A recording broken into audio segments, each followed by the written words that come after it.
everybody. Another worship leader confessional for this week.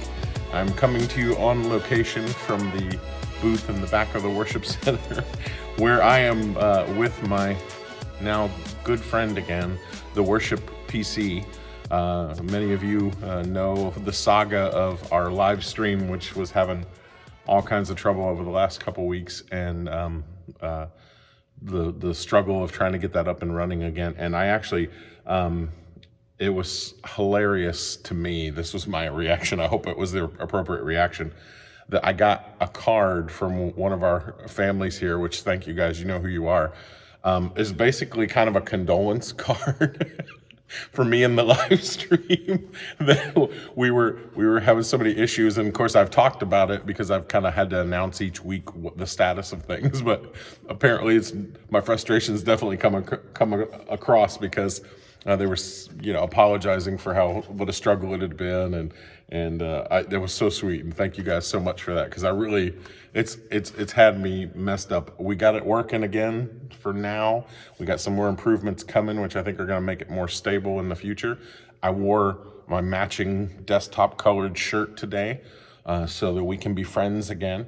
And so I just, it just struck me as funny, but like also an indicator of just where life is right now, right? So those things frustrate me. When I think about how frustrating it is when stuff like the live stream goes down, I think about all the families that have, had to be at home, had to be quarantining, had, at-risk family members. And my biggest desire is for there to be consistency so that the people that can't be in this room can be a part of worship and can be a part of this church family and our teaching time and all those things, even when they can't be in the room. And it just, man, it's in there for me. It's gutted me over the last couple weeks that's been, it's been such a struggle, and it's been just technology things have failed and fallen apart, and we've had to replace some things. But the burden on me is not about the technology. I mean, we've got smart guys who, a lot of great volunteers who have stepped in and done some things to fix this over the last couple weeks. And so we've done an amazing job. Shout out particularly to Rob, who's been here several times getting the computer going. But the point is not just the shiny things and having the cool video and being able to do all the fun stuff we want to be able to do. And, hey, we got live stream like everybody else. It really is about providing a sense of normalcy and community and teaching and worship to people that can't be in this room. And it's what's going on with everything right now, right? So I think about as a small group leader, and so hopefully some of you guys watching, I bet you're in some semblance of the same thing, where we have had off and on our ability to do things normally taken away from us. And that's not a knock on politics, or that's not picking on anyone in particular, but we'll just blame COVID, right? But our response to that and the things we've needed to do to stay safe have meant we couldn't be in person, and we couldn't, there could be groups of certain sizes, and we had to wear masks, and we can't be in people's homes, and then we could, and then we couldn't again. And it's nothing new to say, COVID's been hard. I mean, we've talked about that a lot, but I think we all feel that burden that we're trying our best to lead and love and care for people.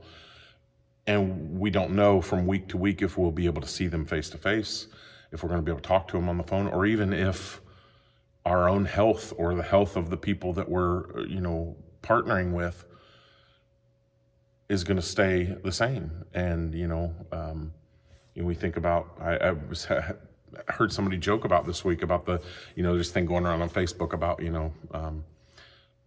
staying safe so that you get to see your loved ones next year. You might not see them this year, but you see them next year. And the idea that we don't know. I mean, we don't know what tomorrow holds. And, I guess that could be too much of a burden to place on ourselves, is to go, it's not all on us to know the future. And, but we do want to make the most of every opportunity. So I guess if my condolence card I'd write to you in the middle of your live streaming meltdown, whether it be with groups or whatever you're doing, This is a season that we don't have any consistency of knowing how we're going to be able to minister to people, how we're going to be able to lead and love people.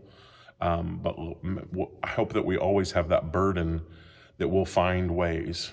And so whether it be we're jumping back on Zoom, I know nobody wants to, but man, if we need to, let's do that. And I will say right now, and I've said it before, if you need to know how to do that and want some help, I will mask up and glove up and come to you and help you set it up. There should be no reason we can't help you get that going. If you've got to find places that you can spread apart, in distance, we're going to do everything we can to resource you to be able to do that. But love being the most important piece of it, that we are connected to each other, that we're taking care of each other, that we're finding ways to reach out and be open and honest with each other, and that you have those people in your life that know that you're honest enough with, that they pop a card in the mail because they know how frustrating something is for you and they know what you're going through. I can't tell you the number of check-ins and things that I've received, and I try to send as well to people, just knowing what a hard time it is. So be diligent in this time. I'm trying to do that. And I want to encourage you that stuff like this is going to happen. We're going to be frustrated with the conditions and the circumstances of our day and of our week and our month and our year. But let us always be burdened to find ways to love people well. So, that's my confessional today. I'm going to go back and make friends with the computer some more, get some more stuff ready for Sunday, and God willing, we're going to have an awesome weekend, whether you're here in the building or whether you're watching online. So pray for us, for this tech team, for your leaders here who are trying to respond moment to moment to the things we need to do to make sure that we can have services and have groups and everything we need to do. So anyway, that's my confessional for today. See you guys. I'll be in here if you need me.